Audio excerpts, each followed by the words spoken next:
الحمدللہ رب العالمین۔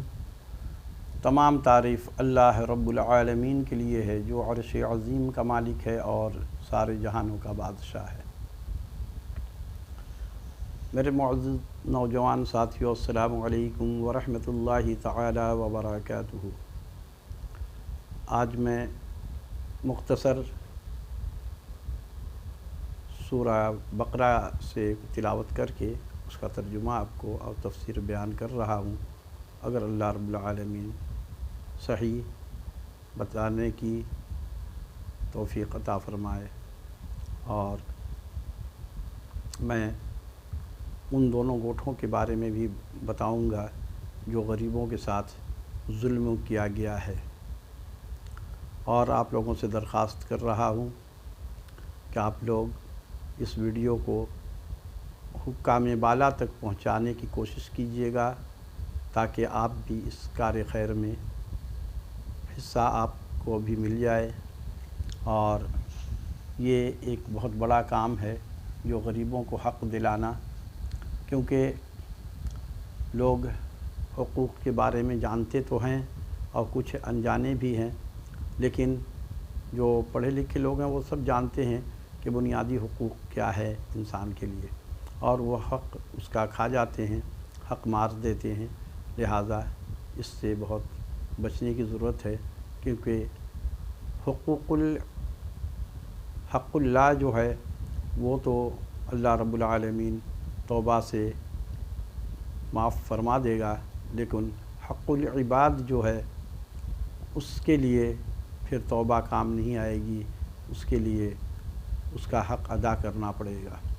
یہاں لوگوں کی زمینیں قبضہ کر کے کھا کے مر جاتے ہیں، اور پھر قرآن مجید ان کے لیے پڑھی جاتی ہے کہ ان کی بخشش ہو جائے۔ یہ قرآن مجید اللہ رب العالمین نازل اس لیے نہیں کیا گیا ہے کہ اس کو آپ جھاڑ پھونک کے لیے صرف پڑھیں اور اس کو یعنی کہ قسم کھانے کے لیے، اور مردہ جب کوئی مر جائے تو اس کے پڑھنے کے لیے نہیں بھیجا گیا ہے، یہ ہدایت کے لیے ہے۔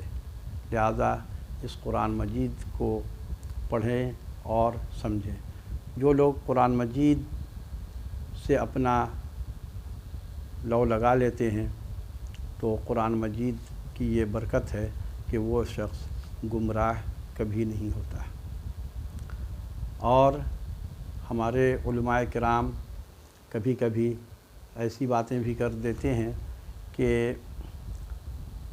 قرآن مجید بغیر ترجمہ کے پڑھنے کا کوئی فائدہ ہی نہیں ہے۔ کچھ کہتے ہیں کہ قرآن مجید کو ترجمہ سے پڑھنے سے گمراہ ہو جاتا ہے۔ دراصل علماء کرام نے ہی ترجمہ لکھا ہے، اور یہ ترجمہ کو انہوں نے جب وہ خود بیان کرتے ہیں تو بہت آسان لفظوں میں بیان کرتے ہیں اس کا ترجمہ، اور جب قرآن مجید میں وہ ترجمہ ہے تو حقیقت میں جو کم علم لوگ ہیں، اردو کو کم جانتے ہیں، تو وہ الفاظ جو انہوں نے ترجمہ کیا ہے ان الفاظ سے، تو وہ ان کے سمجھ میں واقعی نہیں آتا ہے، اور نہیں آتا ہے تو پھر ان کو پڑھنے میں مزہ نہیں آئے گا۔ گمراہ تو خیر نہیں ہوگا، کیونکہ اللہ کے قریب وہ آنا چاہ رہا ہے، اللہ اس کو کیسے گمراہ کر دے گا۔ لیکن یہ کہ جو کتاب انسان سمجھ کر پڑھتا ہے تو اس کو بار بار پڑھنے کو دل چاہتا ہے، لیکن اگر سمجھ میں نہیں آئے گا تو وہ پھر نہیں پڑھے گا ترجمہ، کہ اب کچھ سمجھ نہیں آ رہی مجھے۔ تو ترجمہ جو ہے بہت آسان لفظوں میں ہونا چاہیے تھا، لیکن اب یہ ترجمہ ہو چکا ہے، تو اس میں جو الفاظ استعمال ہوئے ہیں وہ لوگوں کے سمجھ میں کم آتے ہیں۔ اور علماء کرام جب اپنا ترجمہ بیان کرتے ہیں واعظین، تو وہ کچھ الگ ان کا انداز ہوتا ہے۔ وہ پھر جو ہم روزمرہ میں جو باتیں ہم کرتے ہیں آسان لفظ، وہ استعمال کر کے وہ ترجمہ بیان کرتے ہیں اپنی تقریر میں۔ تو خیر یہ ایک معاملہ اور ہے۔ تو میں ابھی آپ کو وہ اللہ ڈینو گوٹھ اور گلشن بہرام کے بارے میں بھی بتاؤں گا۔ وما توفیقی الا باللہ۔ بسم اللہ الرحمن الرحیم۔ لیس البر ان تولوا وجوہکم قبل المشرق والمغرب ولكن البر من آمن بالله واليوم الآخر والملائكة والكتاب والنبيين وآتى المال على حبه ذوي القربى واليتامى والمساكين وابن السبيل والسائلين وفي الرقاب وأقام الصلاة وآتى الزكاة والموفون بعهدهم إذا عاهدوا والصابرين في البأساء والضراء وحين البأس أولئك الذين صدقوا وأولئك هم المتقون۔ صدق اللہ العظیم۔ تلاوت آپ نے سن لیا، اب اس کا ترجمہ میں بیان کر دیتا ہوں۔ کچھ اصل نیکی یہ نہیں کہ منہ مشرق یا مغرب کی طرف کرو، ہاں اصل نیکی یہ ہے، دیکھیے مغرب اور مشرق کی طرف اللہ کہہ رہا کہ یہ کوئی خاص بات نہیں آپ نے کیا۔ بات اصل کیا ہے؟ اصل نیکی کیا ہے؟ کہ ایمان لائے اللہ پر اور قیامت پر، فرشتوں پر اور قرآن مجید پر اور پیغمبروں پر۔ وآتى المال على حبه، اور اللہ کی محبت میں اپنا عزیز مال دو۔ کس کو دو؟ رشتہ داروں کو دو، یتیموں کو دو، مساکینوں اور راہگیروں اور سائلوں اور گردنیں چھڑانے میں، ٹھیک ہے، گردن چھڑانے میں آپ دے سکتے ہیں، اور مساکین کو دینا ہے، یتیموں کو دینا ہے۔ اچھا، اب یہ تو ہو گیا گردن چھڑانے تک بات۔ اب بات آگے آئی، وَأَقَامَ الصَّلَاةَ وَآتَى الزَّكَاةَ وَالْمُوفُونَ بِعَهْدِهِمْ إِذَا عَاهَدُوا وَالصَّابِرِينَ فِي الْبَأْسَاءِ وَالضَّرَّاءِ وَحِينَ الْبَأْسِ أُولَئِكَ الَّذِينَ صَدَقُوا وَأُولَئِكَ هُمُ الْمُتَّقُونَ۔ اور گردنیں چھڑانے تک تو آپ نے مال، جو عزیز مال ہے، عزیز مال کا مطلب جو آپ نے بڑی محنت سے کمایا حلال، وہ حرام والی بات نہیں جو قبضہ گروپ لوگ کرتے ہیں اور رشوت والے، یہ نہیں، یہ تو حرام مال ہے۔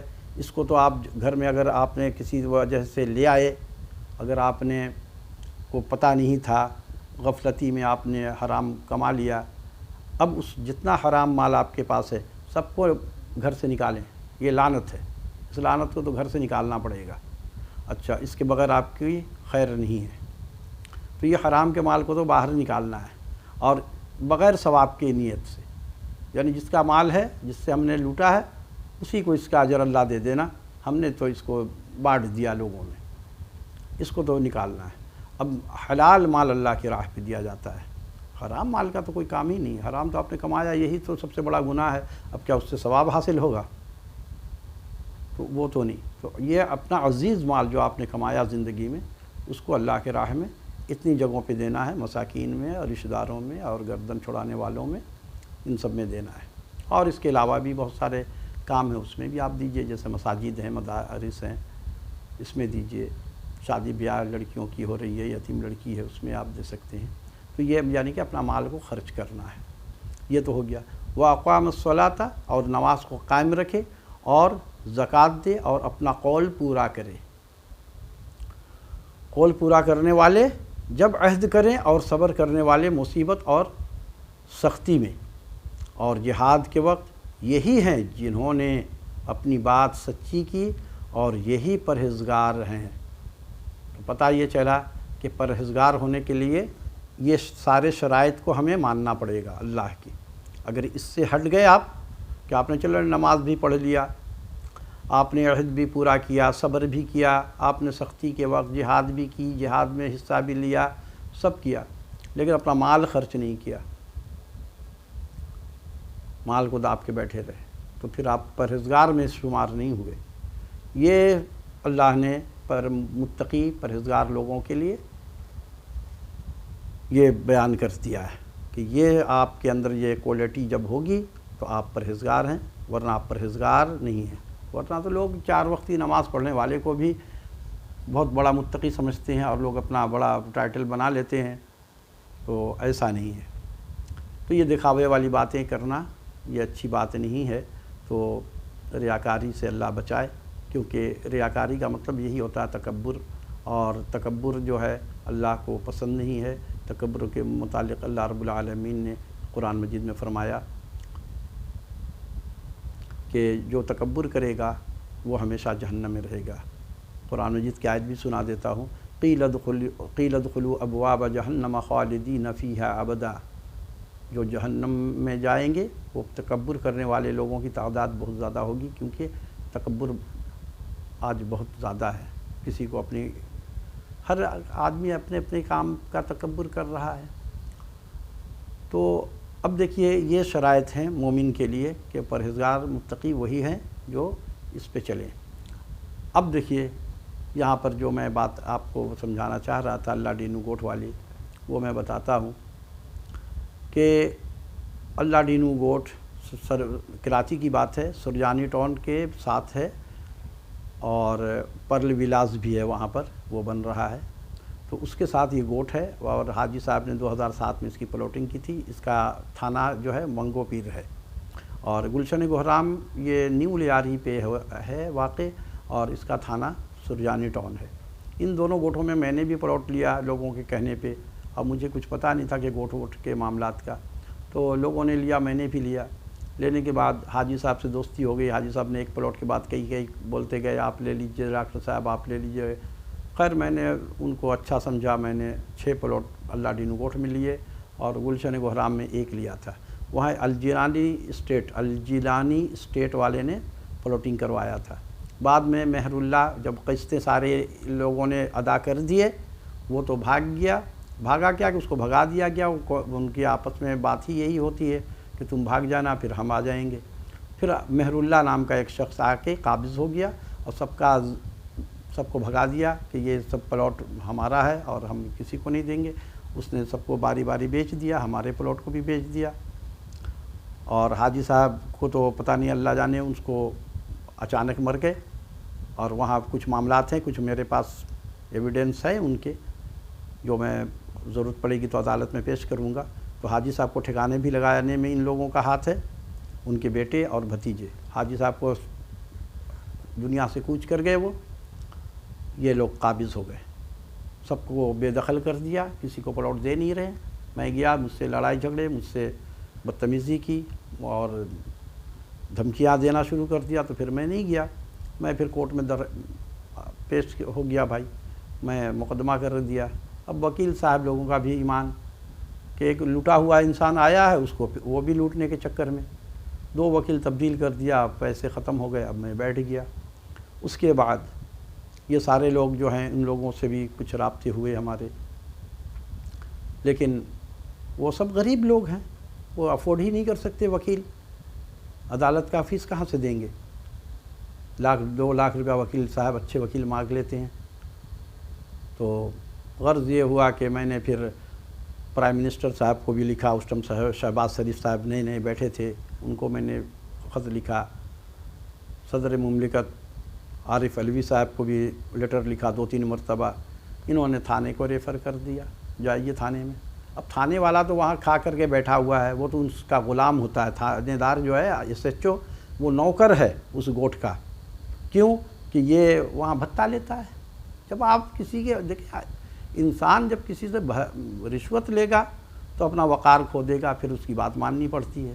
یہ SHO کو تو میں نے دیکھا کہ وہاں پہ، بلکہ اوروں گوٹھوں میں بھی میں جاتا ہوں، میں تو ڈاکٹر ہوں بہت سارے مسائل کے لیے، تو دیکھتا ہوں کہ یہ SHO صاحب گاڑی سے اتر کر کے وڈیرے کو گلے لگا کر کے گلا مل رہا ہے، تو رشوت۔ اب یہ ہمارے اور بھی معاملات تھے، وہ تو پرندے بھی ان لوگوں نے غائب کیے۔ اس کے بعد ایک بلڈنگ ہماری بنی ہوئی تھی، اس کو بلڈوز کر دیا۔ اس کے اب تفصیل اتنی میں نہیں بتا سکتا۔ میں نے تھانہ منگو پیر پہ کو درخواست دیا، کوئی ایس ایچ او نے ایکشن نہیں لیا، نہ بات تک نہیں کی۔ پھر اس کے بعد میں نے وفاقی محتسب اعلیٰ صوبائی محتسب کو 10 مرتبہ لیٹر لکھا، انہوں نے بھی وہی تھانہ۔ مختار کار کو بھی میں نے لیٹر لکھا، انہوں نے تو خیر مختار کار نے نوٹس اس کو دیا دونوں گوٹھ والے کو، اور کہا کہ میں نوٹس ہمارے پاس ہے ایک، تو اس میں انہوں نے کہا کہ آپ کے ساتھ لیگل کارروائی آپ پر کیا جائے گا، لیکن انہوں نے لیگل ایکشن لیا نہیں، کیونکہ مختار کار کا بھی کچھ معاملات ہیں ان کے ساتھ۔ تو خیر یہ کہ یہ یہاں تک بات آئی، لیکن ہمیں انصاف نہیں ملا ہے ابھی تک۔ اور اب وکیل کے پاس میں گیا تو ایک وکیل صاحب نے کہا کہ 2 لاکھ روپیہ مجھے دے دیجیے اور ایک کیس میں لڑوں گا، ایک بعد میں آپ کر لیجئے گا، یعنی ایک گوٹ کا 2 لاکھ۔ اب 2 لاکھ روپیہ میں 50% مجھے ابھی دے دیں۔ یہ معاملات ہیں۔ تو میں آپ لوگوں سے گزارش کر رہا ہوں کہ اچھا اب یہ اللہ ڈینو گوٹھ میں نے سب کو جتنے بھی متعلقہ حکام ہیں سب کو لیٹر لکھا، میں نے نیب کو بھی لکھ دیا، حالانکہ نیب کا کام نہیں ہے۔ رینجرز کے پاس بھی میں گیا، وہاں پہ بھی تو ایک مرتبہ تو انہوں نے درخواست لے لیا، پھر دوسری مرتبہ میں جب گیا کہ میرا کام تو ہوا نہیں، ابھی تک آپ نے جواب نہیں دیا، تو انہوں نے کہا نہیں ہم نے یہ پلاٹ وغیرہ کا جو ہے معاملات ہمارے رینجرز کے حدود میں نہیں ہے، اختیار میں نہیں ہے، ہم آپ درخواست واپس کر دیا انہوں نے۔ خیر ان کے پاس تو اختیار نہیں ہے، اور رینجرز کو اختیار دیں گے کیسے؟ اگر ان کو اختیار دے دیا جائے گا تو سارا یہ مارے جائیں گے، یہ سارے لینڈ مافیا، تو ان کو تو اختیار دیں گی ہی نہیں یہاں کی حکومت، کیونکہ یہ سارے لوگوں کو سرپرستی حاصل ہے سیاسی۔ یہ لوگ سیاست میں چلے جاتے ہیں، ان کے لیے کام کرتے ہیں، انہوں نے کہا کہ ٹھیک ہے تم کو ہم وزیر تو نہیں بنا سکتے، ایم این اے تو تم نہیں بن سکتے، کونسلر تم کو نہیں بنا سکتے، تم یہ گوٹھ میں لوٹو مارو کھاؤ ہمیں بھی کھلاؤ، سب مل کر کے بندر بانٹ کرتے رہتے ہیں۔ یہ ہزاروں گوٹھوں کا معاملہ ہے۔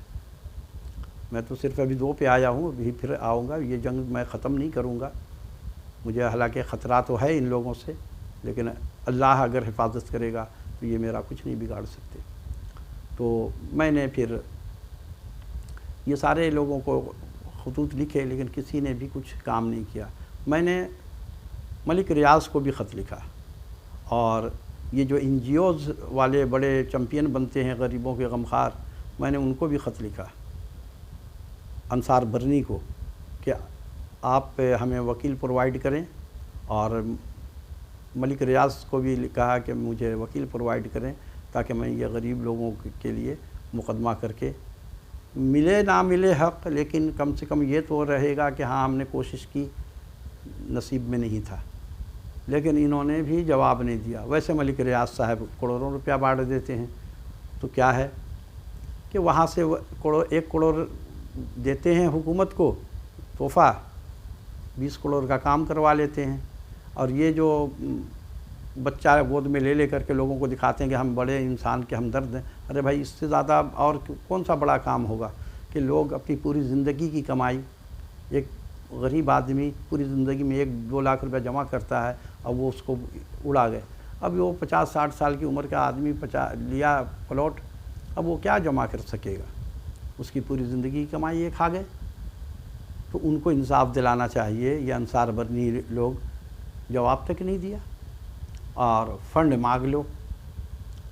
تو یہاں سب کا یہی کام ہے، کوئی یہ نہیں کہتا، سب یہی کہتے ہیں کہ دو، یہ کوئی نہیں کہتا آ کے ہم سے لو۔ اگر کسی کو کوئی دیتا بھی ہے تو اس کی عزت کا جنازہ نکال دیتا ہے، ٹی وی پہ اس کو بار بار دکھائے گا کہ دیکھو ہم دے رہے ہیں۔ سیلانی والے نے دیکھیے رکشہ دیا، کیا دیا لوگوں کو، تو پورے میں اس کی بے عزتی ہو گئی۔ اب وہ جہاں بھی جائیں گے اس کے بچے لوگ بولیں گے تم کو تو زکوٰۃ پہ تو تم پل رہے ہو۔